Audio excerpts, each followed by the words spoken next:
dia mbola miarabanao hatrany zahay ato amin'ny sapandrala mpamatitra ny tetry ny andro raha mikasika ny vaovao farany mikasika ny rivodoza Elakima tamin'ny efatra orana folakandro teo ny fohibeny dia manelanelana ny distrikany Soinaranivongo sy Manjitsara ny mikasika ny heriny moa dia tsy natana fiovana firy izany hoe manodidina ny 570 km isan'ora ny rivotra entiny ary mahatratra hatramin'ny 500 km isan'ora kosa raha ny tafiotra mizotra miadana mianatsimo somary tsy mandrefana moa izy amin'ny hafainganam-pandeha 9 km isan'ora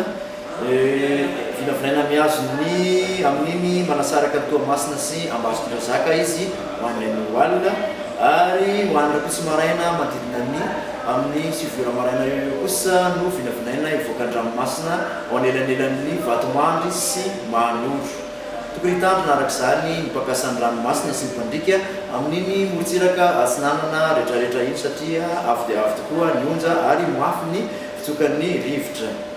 dia mbola marakena trano moa manankeratra ny filazana mikasika ny lokomena ho an'ny faritra ho an'ny faritra Analanjorofo ny faritra Atsinanana ny faritra Alaotra Mangoro mahazo ny faritra Sava distrika Manjitsara Befandriana Avaratra ary Bealanana manankery kosa ny filazana loko mavo raha ho an'ny faritra Vatovavafito Vinany Analamanga ary amin'iny tapany andrefan'ny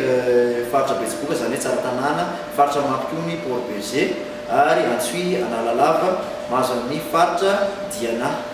filazana loko maitso kosa raha ho an'ny faritra Itasy Ombilava Vakinankaratra mahazo ny faritra Amoromanisy ny faritra Olonantsiatra tapany atsimony tapany andrefan'ny faritra Betsiboka ary ny faritra Boeny dia izay ndeha toko nazambaranao mikasika ny rivodoza Elakima Brasoto